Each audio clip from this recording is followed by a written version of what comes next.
show. 3 o'clock with the Taste was with Rick Simone was all things Rhode Island favorites. Be sure to check it out. But I'd like to welcome a familiar face. He's been here before, co-founder of MSNBC.com, Court TV, and GoLocal 24, board member and investor, Merrill Brown. Thank you for joining us. Thanks for having me, Kate. Good afternoon. I appreciate your Skyping in today because it's been yet another crazy week in the world of media, basically stemming from the video we saw making its rounds that Deadspin put together of Sinclair journalists reading a script about fake news and protecting our democracy. Let's just start off, Merrill, with your reaction when you saw this video that, again, I can't imagine anyone who's not seen it by now. Well, my reaction was some shock, but not that much, some surprise, but not that much, and admiration for the Deadspin people who put it together so effectively. This is largely what Sinclair is all about. It's had different manifestations in the past. Shouldn't be that surprising, but it's a wake-up call to lots of people in the country about how important local TV news is and how the nationalization of it, whether it's ideological or not, is a big problem for our communities. And so let's talk a little bit about that issue, that problem. You know, what does this create for media as a whole? Does it create even a natural distrust? Again, I spoke with another media, a political expert, Jennifer Lawless at American University, and she said, look, the script on its own sounds like someone saying, hey, we're going to protect you from fake news. But to hear everyone saying it, I mean, does it create a level of distrust that this was scripted in such a manner? Well, it should. I don't know whether it actually does or not. It'd be interesting to do some survey research in Sinclair markets about how people are interpreting that. One important thing to keep in mind is the people reading those scripts are people who are deeply trusted in their communities, many of whom I'm sure have been in those anchor chairs for many years. These are people who cut ribbons at local hospitals, who talk at kids' schools, who are really part of their communities in very public and visible ways. They're recognized when they go to the grocery store. So I'm not quite so sure how people take to it who are regular viewers of those newscasts. It'd be interesting to see the research. Certainly the media community and the national media community has reacted, and hopefully there's some heat on Sinclair to rethink that approach. And so what's your take on the reaction from Sinclair when this was made known earlier this week? They provided sort of a brief statement, if you will, but do you think that they'll alter their behavior, or do you think that they'll dig in their heels more?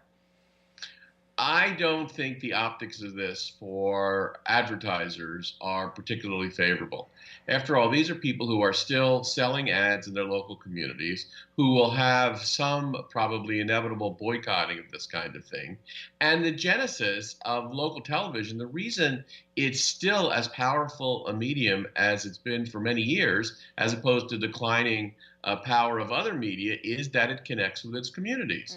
And so I would say the ideological part of all this is probably less important than the nationalizing of local news. And if these folks aren't covering their communities anymore, I think their ratings are going to be undermined, and I think their advertising base is going to be at risk. So that's the bottom line for Sinclair and everybody else. And ironically, that's not too different an argument that we're all having about Laura Ingraham these days, and whether advertisers have the clout to really encourage broadcasters and cablecasters, for that matter, to make programming changes. Were you surprised to see that reaction to Laura Ingraham this week when David Hogg had pressed the issue and the advertisers seemingly stepped up? No, I'm not surprised at all. I mean, the Parkland situation is sadly, in many ways, apple pie. And the students at Parkland and those who are sharing their cause are the future of this country. They are diverse and a very eclectic group of students, and yet they represent the heartland in many ways. And Laura had to apologize for that. And the trashing of young people interested in civic good is unacceptable, and it's wonderful, but not shocking that national advertisers would pay attention to that. And so let's tack back to Sinclair again. Let's talk a little bit about that script. You know, we have a dominant media company, you know, parroting basically the media agenda of the president himself. Is this uncharted territory? Does it seem like Trump TV?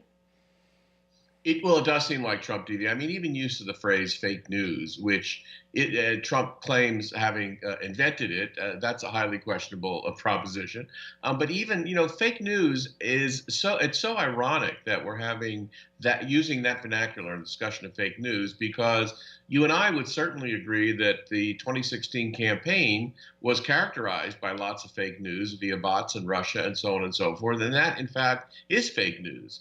The president has called legitimate news, as it's carried on cable television, broadcast television, and in our large national newspapers, as fake news. And so he's taken a really legitimate and important debate Mm. about social media and about responsible journalism and about bots and the manipulation of everything we do these days and attempted to own it. And we have to reclaim that. And I think many in the media business are reclaiming that. And we see headlines just within the past hour or two about the magnitude of what Cambridge Analytica did with personal data. And a lot of that is shipping fake news onto people's Facebook pages. It's now 87 million people who Yes. are affected by that, which is a story that just broke in the last couple of hours. And we have to get this debate right because the legitimacy of facts and the importance of news and information in a civic society is something we all have to rally around, and more people are. And you raise a great point, and it has come up under the administration too, the utilization of fake news to basically put that label on anything that someone disagrees with when in fact it might be legitimate news, but you just disagree with the premise of the argument. As you said, can we reclaim that? And is it a concerted effort amongst media and journalists to do so? Media journalists and journalists, educators, responsible government officials, writers of various kinds on various topics. Yes, it is really important that we not sit on our hands about this and just simply think, well, the President of the United States is here for no more than 8 years. This phenomenon will pass. No, because it's having an impact in the survey research we see about the public's perception of the information around them. And if you look at that data, some of it is quite startling. People not accepting things that are given facts, people not understanding what the State Department does versus what the National Security Agency does. There's so many components of this, and we've got to get it right. And I keep using the word civics. Civics is really important in our society, and you and I know it's being taught inadequately in many contexts. And so this is further undermining the public's understanding of what their government really does. And it's their government and it's their civic society. And we've got to, as a society, stand up for those values. You raise an interesting point because clearly it possibly could be, again, broached in education, K through 12, or college or further. But what to the folks out of the education realm who aren't in a school-based setting? I mean, can you re-educate people, simply through, again, news, journalism, and social media?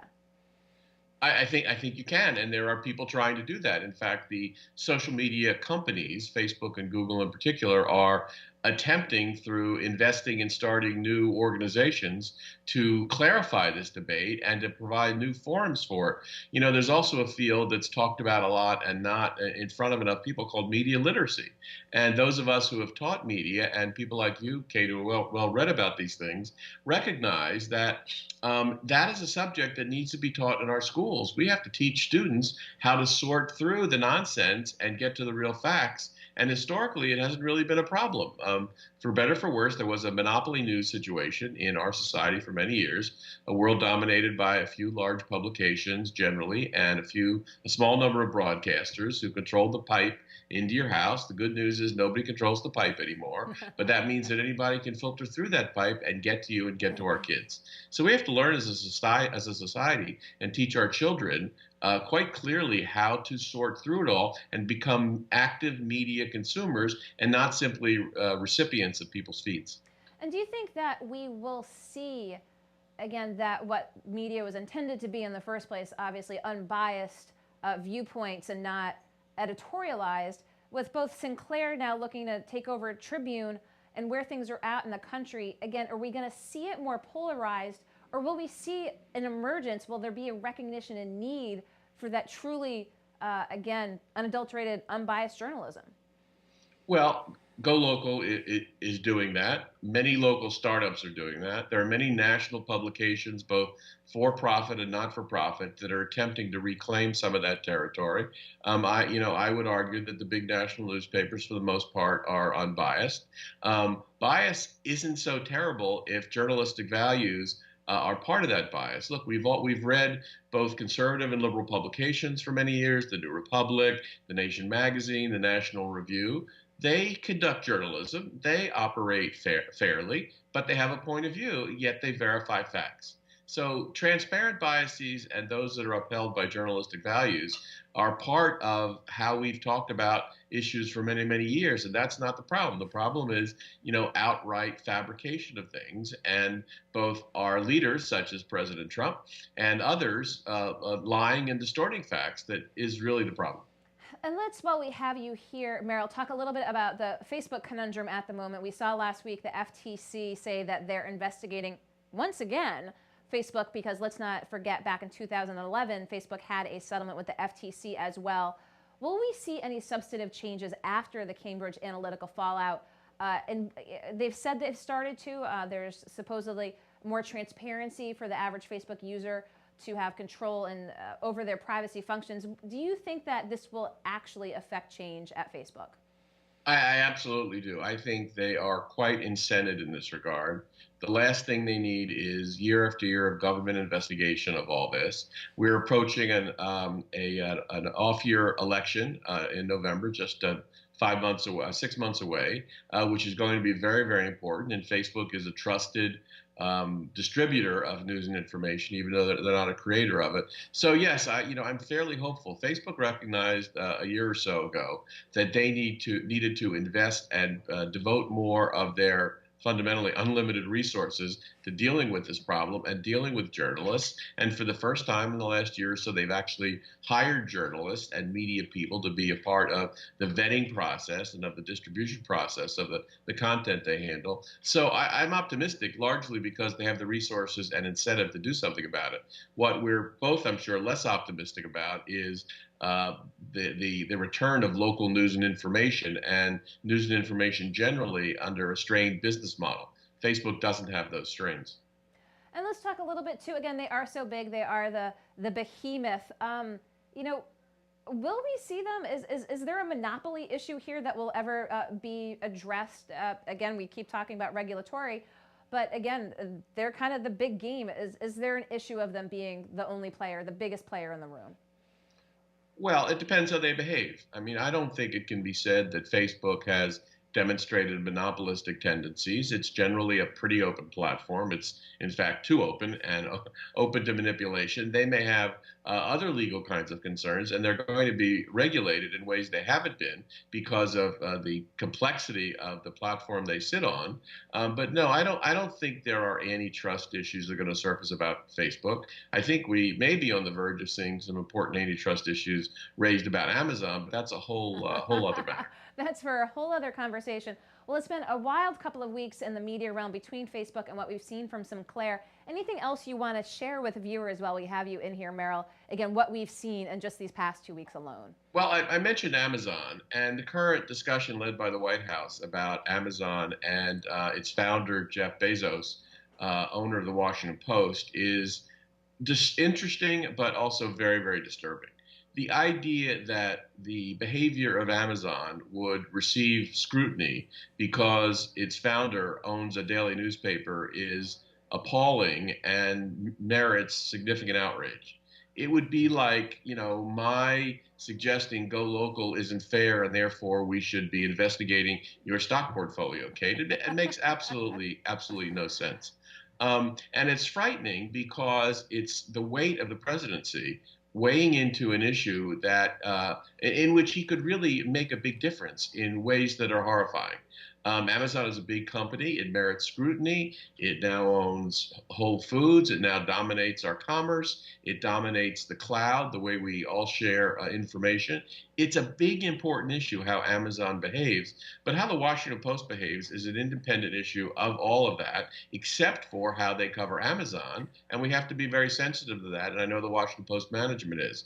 But what the president has said in the last few days about Amazon really should raise eyebrows among all of us. So that's the thing of the last couple of days that's really got me quite concerned about where we're headed in terms of government power. Well, I'm sure we'll continue to keep an eye on that and developments with what the president says as it pertains to Amazon. But I'm glad we had the chance to pick your brain both on Facebook and Sinclair. Merrill Brown, appreciate your taking the time to Skype in today. Thanks, Kate. Okay, we'll talk soon. Thanks so much. Bye-bye. Okay, Merrill Brown, co-founder of MSNBC, Court TV, GoLocal 24 investor and board member. Always appreciate picking his brain on all things media and politics. Merrill, thanks. Don't go anywhere. We'll be right back with our next guest in the Navigant Credit Union Broadcast Center.